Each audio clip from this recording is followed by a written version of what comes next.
Hi hello नमस्कार, मी दीपाली माझ्या नवीन रेसिपीमध्ये तुमचं स्वागत करत आहे। चला तर मी इथे तुम्हाला शेवग्याची ढाबा स्टाईल भाजी दाखवणार आहे। इथे मी 2-3 शेवग्याच्या शेंगा कट करून घेतलेल्या आहेत आणि आता आपण कुकरमध्ये त्याची 1 ते 2 शिट्टी करून घेऊया। त्यामध्ये शिजताना मीठ घाला। इथे तुम्ही पहा 2 शिट्ट्या झाल्यानंतर आपली शेवग्याची शेंग शिजून तयार आहे। आता आपण भाजी बनवण्यासाठी थोडासा मसाला तयार करत आहोत। इथे तुम्ही पहा एक कांदा, टोमॅटो, खोबरं, लसूण आणि आल्याचा एक तुकडा, थोडीशी वरती कोथिंबीर मिक्सरच्या भांड्यामध्ये घातलेली आहे थंड झाल्यानंतर। आता इथे तुम्ही पहा मी भाजी बनवण्यासाठी लागणारं वाटण तयार करून घेतलेलं आहे। आता आपण भाजी बनवण्यासाठी गॅसवर कढई ठेवून घेऊया। कढई ठेवल्यानंतर आपण भाजीसाठी 1 पळी तेल घालूया।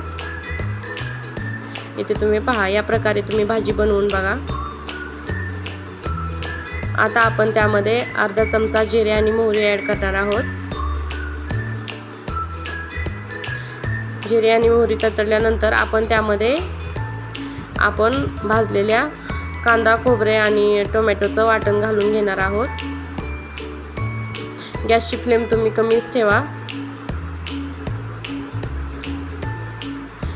हा मसाला चांगल्या प्रकारे भाजून घ्या, मग भाजीला छान असा कलर येतो।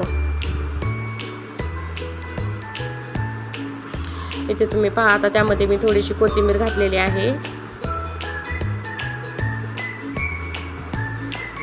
आता इथे चांगल्या प्रकारे भाजलेला आहे। आता आपण त्यामध्ये थोडेसे मसाले ॲड करणार आहोत। हा आपला घरचा मसाला आहे। तो 1 चमचा, अर्धा चमचा लाल मिरची पावडर, अर्धा चमचा हळद आणि अर्धा चमचा धना पावडर। इथे सर्व मसाले घातल्यानंतर थोडंसं हलवून घ्या व मीडियम फ्लेमवर तुम्ही 2 मिनिटे असंच राहू द्या। इथे तुम्ही पहा चांगल्या प्रकारे आपला सर्व मसाला भाजलेला आहे। आता आपल्याला शेवग्याच्या शेंगामधील थोडंसं पाणी अगोदर त्यामध्ये घालायचे आहे।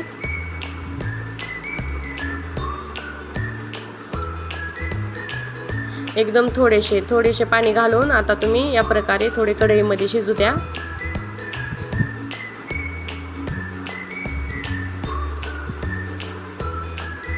अशा प्रकारे भाजी बनवल्यावर एकदम चवीला छान अशी होते। 2-3 मिनिटांनी बघा या प्रकारे झाल्यानंतर आपण कुकरमधील सर्व शेवग्याच्या शेंगा घालून घेऊया आणि मिक्सरच्या भांड्यामध्ये थोडंसं पाणी ओतून त्याला वाटण लागलेलं आहे ते पण त्यामध्ये आपण ओतूया। आता आपण शेवटी त्यावर थोडीशी कोथिंबीर घातलेली आहे। आवश्यक वाटले तर चवीनुसार मीठ घाला। शेंगामध्ये शिजताना मीठ घातलेलं आहे म्हणून मी इथे मीठ घातलेलं नाही। इथे तुम्ही पहा आपली भाजी तयार आहे।